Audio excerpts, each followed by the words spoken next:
Está con nosotros el señor César Villanueva, es jefe de plan de gobierno de Alianza para el Progreso. Bienvenido, muy buenos días. Gracias, muy contento de estar acá.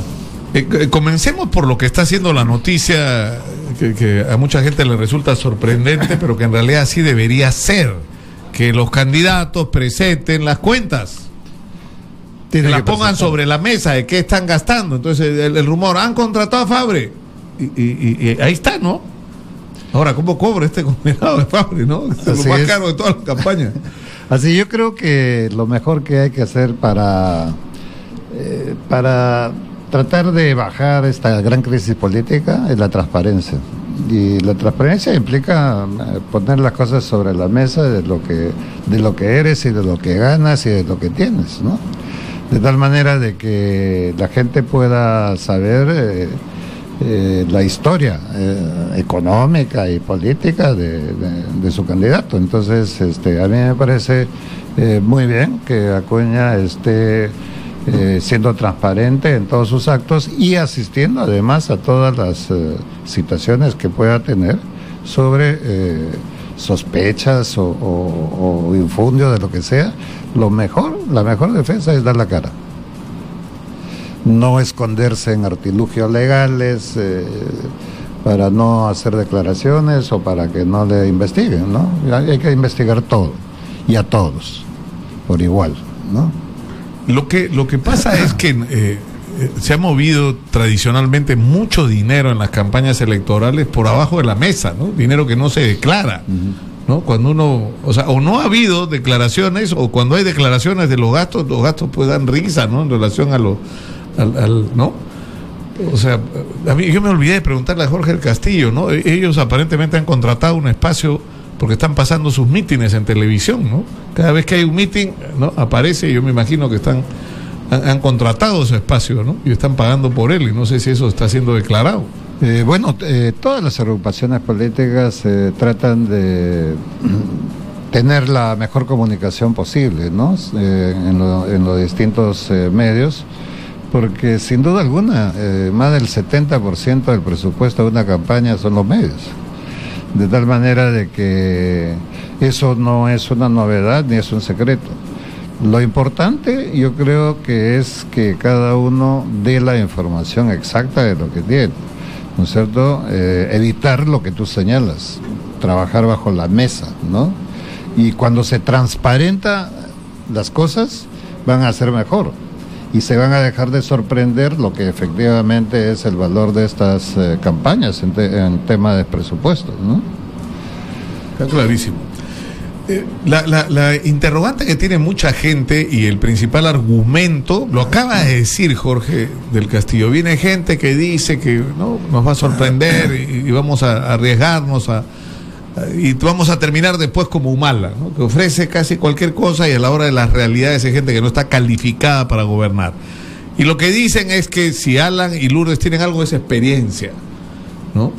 Y que la gran debilidad vendría a ser en este caso de Acuña para gobernar el país, es que puede ser un buen candidato, pero Dios mío, ¿qué va a hacer este hombre cuando está en el gobierno? ¿No? Bueno, hay experiencia. Y esa pregunta es razonable. ¿Qué va a hacer Acuña si gana la presidencia de la República? Muy bien, hay experiencias buenas y hay experiencias malas, ¿no? El APRA y el PPC no estarían en esa condición de partido si tuviesen buena experiencia de construcción de un partido. Y esta alianza, que yo no la veo mal, no la veo mal. Si hay la necesidad de hacer alianzas, hay que hacerlas. Pero tampoco no se puede santificar la experiencia que ellos han tenido como una buena forma de gobierno. Que han tenido cosas buenas, claro que sí, yo soy transparente en la información.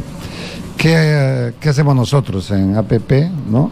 En primer lugar, somos gente que cree firmemente en la descentralización del país. Por eso estamos mucha gente vinculada a la experiencia de la descentralización, tratando de rescatar y fortalecer todo el tema de la descentralización, no por un factor administrativo ni político, sino por la necesidad de un país que requiere una gobernanza descentralizada para modernizarse, requiere una gobernanza descentralizada para incorporar al país a los excluidos, ¿no?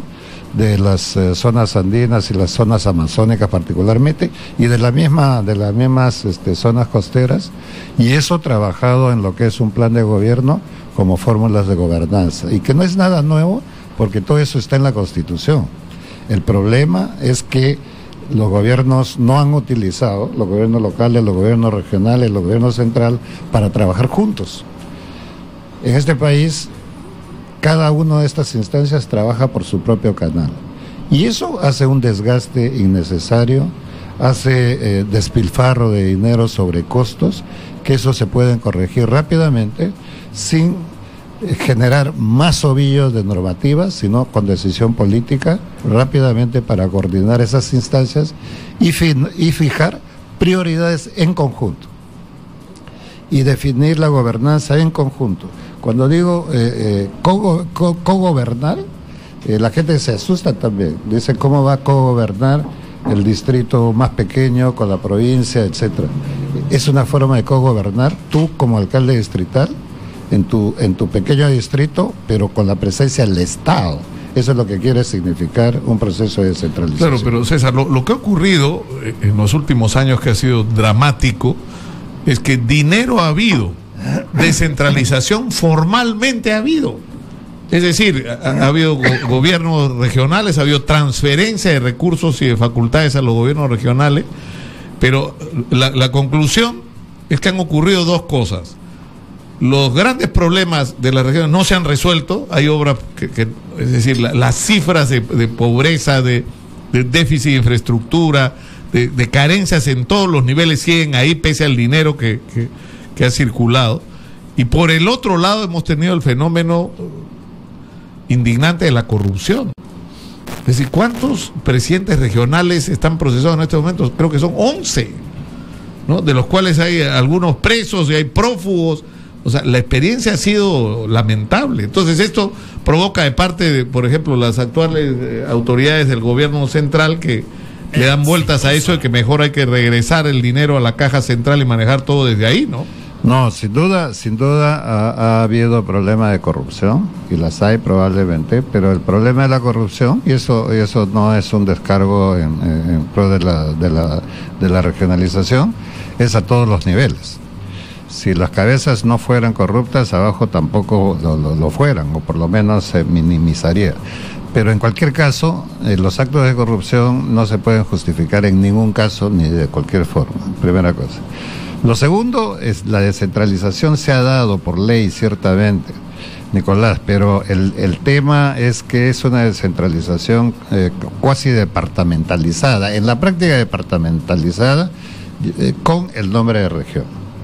Eso lo que ha hecho es un fraccionamiento territorial para gobernar el país, pero que es la copia, el espejo claro de un fraccionamiento político en el país. Este fraccionamiento político que ha creado esta crisis política con un sentido poco serio en el Congreso, te aprueba leyes que justamente van ahondando este fraccionamiento en todos los niveles del país. Entonces, por el político, tienes regiones donde hay movimientos regionales, un poco más de 200 movimientos regionales, pero que no tienen una articulación con partido nacional, alguno. Y tienes partidos nacionales sin bases regionales. Entonces hay una desconexión. ¿Y ustedes qué es lo que proponen? ¿Crear esa conexión? Lo que proponemos es crear la conexión inmediatamente, porque están dados los estamentos de los gobiernos locales, el gobierno regional y el gobierno nacional. El presidente de la República es el presidente de todos y por lo tanto tiene que liderar todos los procesos, y todos tenemos que alinearnos en las mismas prioridades nacionales, porque las prioridades nacionales no son ajenas a las prioridades locales y regionales, en salud, en agua, en educación, etcétera. Entonces, de tal manera que podamos afinar esas prioridades en conjunto, primera cosa. Segunda cosa, responsabilidad frente a estas prioridades de acción. Por ejemplo, si nosotros queremos desarrollar la economía, ¿no es cierto?, con minas, con explotación, todos tenemos que participar, porque todos de alguna manera tenemos que beneficiarnos de estas explotaciones, pero tenemos que entender que todo el tipo de economía tiene que ir para un fin máximo, que es el beneficio a la población. Si eso es el elemento de la economía, entonces tú puedes señalar que no hay una posición en el Perú anti-minera, anti-explotación. Lo que hay es una población con frustración social, con frustración, con decepción, porque le hablas de tantos millones, pero no le llega. Entonces es porque todo esto está desarticulado. El canon, por ejemplo, es un canon que tú lo necesitas reestructurar para que sea más equitativo. Ni siquiera repartiendo a otras regiones que no la tienen. En la misma región que la tienen hay una inequidad de la distribución, de tal manera que hay los distritos ricos y los distritos pobres. Todo esto tiene que corregirse. Y para corregirse esto, Nicolás, no necesitas volver otra vez a complejizar con normas, con teorías, eso. Simplemente es un proceso de una decisión política donde se reestructura este canon en beneficio más equitativo, más equilibrado por un lado, y se cumplen las metas que se proponen en conjunto, de tal manera de que no hay un desperdicio de los recursos con prioridades distintas que chocan por la falta de un plan nacional.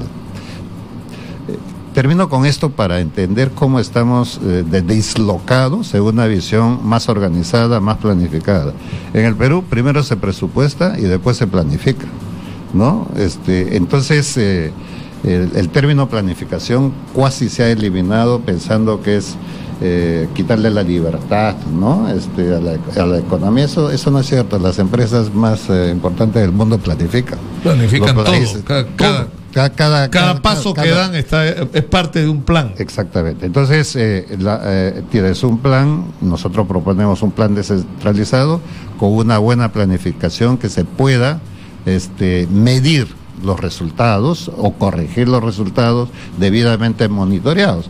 A eso acompañando un sistema de información y de datos único. En el país cada ministerio, cada sector tiene su propia información y del mismo producto. Entonces tú no sabes cuál es la cifra real que eso sucede, ¿no es cierto? Entonces tenemos que ordenar el gobierno. Eso es lo que yo llamo, hay que ver la gobernanza debidamente equilibrada, y dar todos esos pasos no cuesta. Es simplemente una voluntad de rápidamente tomar la decisión. O sea, ¿qué es lo que ustedes dicen, César? Que, es decir, no es que hay que inventar la pólvora, sino que hay que hacer lo que hay que hacer, digamos, con orden y con disciplina y con objetivos. Con dos palabras, con sentido común. Porque es increíble cómo el desorden es lo que nos causa la crisis. Por ejemplo, en el tema de la policía. El tema de la policía en las regiones, existen dos jefaturas distintas, la jefatura de carreteras y la jefatura territorial. Cuando quieres reunir a los dos no es posible, porque ambos tienen una dependencia desde Lima de jefaturas diferentes, ¿no es cierto? Este detalle pásalo al Comité Regional de Seguridad Ciudadana o al Comité Provincial de Seguridad Ciudadana y te vas a encontrar de que el presidente de Seguridad Ciudadana regional, ¿quién es? El gobernador. El presidente de la Ciudad Ciudadana provincial, ¿quién es? El alcalde. Bueno, esas dos autoridades son generales sin tropa, porque no puede mandar de ordenar a nadie. A nadie. Entonces hay un desorden. Y si tú quieres intervenir un problema habido en la carretera con la policía territorial, no puedes, porque ese es territorio de otra comandancia. Esas pequeñas cosas son los que nos causa un caos, ¿no? Y luego, entonces, ¿qué necesitas ahí? Una reingeniería. No necesitas más inversiones, más gastos, sino hacer una reingeniería funcional, en el caso de la policía, ¿no? Sobre este problema y otros que existen. El tema de información es increíblemente ausente entre las comisarías, entre los patrulleros, Entonces, ¿cómo tú puedes actuar rápidamente? ¿Cómo te puedes comunicar con mayor velocidad? La delincuencia se comunica con mayor velocidad que las propias autoridades. Entonces, pero ¿cómo resumirías, hasta donde voy entendiendo lo que ustedes están proponiendo? Es ofrecer un gobierno eficiente. Eso es lo que están diciendo. Tenemos que tener un gobierno eficiente, y la eficiencia pasa por empezar a ordenar las cosas. Entonces, y ordenar las cosas es simplemente tomar la decisión política de hacerlo. No es que haya impedimentos para no hacerlo. Habrá algunos temas administrativos y algunas normas que cambiarlo, por supuesto que sí, pero lo que falta en el Perú es un liderazgo sobre un plan articulado que se tiene que seguir. Ahora, ¿qué cosas van a cambiar con respecto a lo que han sido las prioridades económicas? Porque todo el mundo habla de la necesidad de replantear lo que se llama la diversificación productiva, ¿no es cierto? Que somos un país que ha dependido demasiado de la exportación de materias primas, y yo vengo escuchando esto de que está en el colegio, ya tengo más de 60 años. O sea, ya me aburrí de escuchar la misma historia, ¿no? Exactamente. Y el gobierno de Velasco supuestamente vino con su proyecto, ¿no es cierto?, de sustitución de importaciones, y que el Perú iba a industrializarse, y pasaron no sé cuántos años, y mire dónde estamos, discutiendo lo mismo. Porque nos hemos dopado en una economía sustentada en la exportación de materias primas. Cuando los precios son buenos en el tema de la minería, todo va bien, y tienes un crecimiento que te da orgullo incluso. Es decir, he crecido al 6-7%. Lo que quiero decir es que cuando tienes una economía basada en la exportación de materias primas, tú puedes subir a 10% del crecimiento del PBI y sigues siendo un país absolutamente débil. La prueba está. Bajó los precios en el mercado internacional y nosotros hemos empezado a bajar la economía. Cuando tenemos recursos potenciales que desarrollar, como es el caso del turismo, por ejemplo, como es el caso de la agroindustria, como podemos explotar un banco energético tan potente que tenemos en el Perú, hasta para exportar a Latinoamérica. Entonces, ¿qué es lo que, en fin, hemos logrado hasta el momento? Solamente administrar lo poco que tenemos antes que explotar lo mucho que tenemos. Esa es la gran diferencia. Somos un país con muchos temores, ¿no? A mirar futuro por falta de planificación. Somos una visión absolutamente cortoplacista, y entonces eso nos ha adormilado y ha afectado tremendamente, porque somos un país canon dependiente. Al ser canon dependiente, ahorita tenemos serios problemas para cubrir el equilibrio presupuestal que se necesita en las distintas regiones y en el propio país. Entonces tenemos que desarrollar esta diversificación urgente, pero para hacer eso tenemos que invertir fuertemente desde estos momentos en energía. No tenemos energía para crecer más, estamos casi tas con tas. Si tú quieres crecer en industria, si tú quieres crecer en otro tipo de servicios, en los benditos trenes que cada candidato quiere poner, necesitas energía. Y energía tú no ves en los planes de gobierno, ¿no?